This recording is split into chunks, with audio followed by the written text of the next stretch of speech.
My maternal grandfather, my mother's father, was a Baptist minister, and he also was a college graduate back in early 1900s.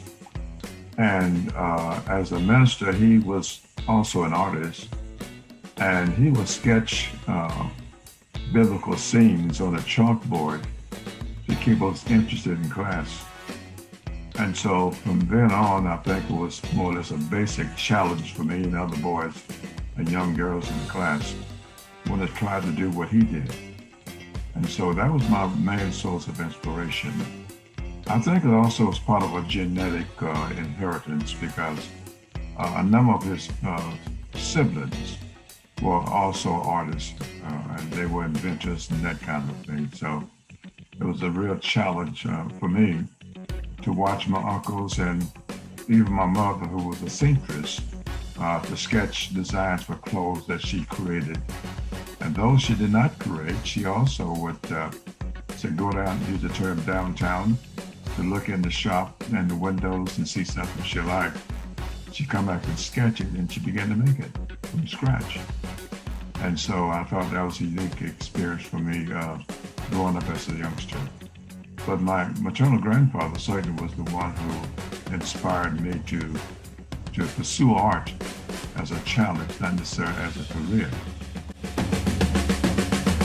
My source of inspiration is my granddaughter, who's now a freshman at LSU and here in Alexandria. And she claims that she got her inspiration from me. And so it's a twofold thing. And so we kind of piggyback on each other. But I used to love to travel. My wife is deceased, but I used to love to travel. We used to like to go abroad. And one of our favorite places was Barbados. And we did meet a friend there who was a sculptor, and he had a studio. And we used to visit. And the mahogany trees that grew on the island of Barbados was a little different from the texture of mahogany trees here. And so that was quite an experience. And he had got about 12 apprentices who worked under his, sponsorship or leadership. And I used to go visit, and we used to watch, and I learned quite a bit. We're still friends after about 20 years. And so traveling and seeing different parts of the world and how things were, even in Old St. Juan, Puerto Rico, we used to visit, and I used to go downtown where the cobble streets were, down by the ocean front. There were a number of art galleries, a place of exceptional beauty that was there. And we used to go to the small shops and watch them make coats, the purses and those kind of things, and jewelry. And it was always an inspiration. The only problem I had with it, my wife wanted to purchase everything she saw, which was not a good thing.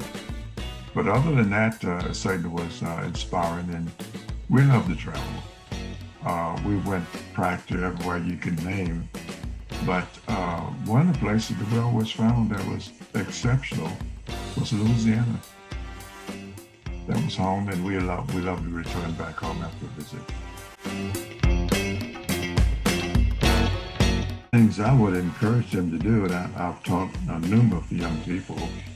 I began as an art teacher at the junior high school level. Then I was promoted, I guess, administratively, so I taught art. Also at the high school level and at the college level. And so I had a experience working at all levels, and I always try to tell young folks that you can become anything you wish, but it takes hard work, it takes dedication, it takes tenacity. And one of the things I stressed, and maybe I should not have, but it was religion. I say that I'm a spiritual individual. I guess it may have come from my ancestral upbringing, but you also need that as a source of inspiration for you, because at times you're going to come in contact with different problematic situations that can be challenging, and you need a source if your parents are not around to help to give you some advice. Or you have that instructor who you can confide in, can help you to do things. Then you have a source of inspiration coming from above that will give you that sensitivity that, hey, I can do. I can achieve, and go for it. And you can do it. You can do it, but it's a challenge because there are thousands of people out there who are artists. But what kind of artist do you want to become? You want to become the best that you can. You want to become the best that you can be. I am guilty of food. I love good cuisine. My wife was from South Louisiana, down by Morgan City, and it's the first time I ate flounder. And so even though my wife cooked kind of spicy, I made adjustments to this type of food because I couldn't tell I didn't like it. And so I developed a real taste for, I say Louisiana foods. And my wife is deceased now, but I still experiment with some of the things that she did, like the soups and the gumbos and things of that nature. My granddaughter don't like my cooking, but I told her she'll get adjusted to it since she's going to be an art anyway. One of the main sources of inspiration as a Louisianian, to answer the South as a Louisianian, because like I say, I travel extensively. I've met all types of people, cultures, and I was able to hablar Espanol and speak 2 or 3 different languages. But at the same time, I would visit, I would learn different skills and different things I did not know before. That's nothing like home. And so I guess I was a person of 2 cities, New Orleans, Louisiana, and Baton Rouge, Louisiana. They both were home to me equally.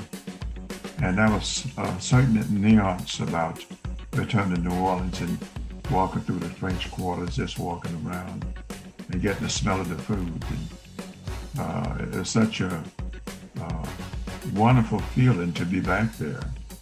And of course, I always had a sketchbook and I walk around and sketch different things that were new and different that I did not recall as a youngster growing up. But back to Louisiana, you can't find a better place to live, to raise a family, because it has everything here that you find anywhere in the country. It's a beautiful place to be. It's my home. I love it.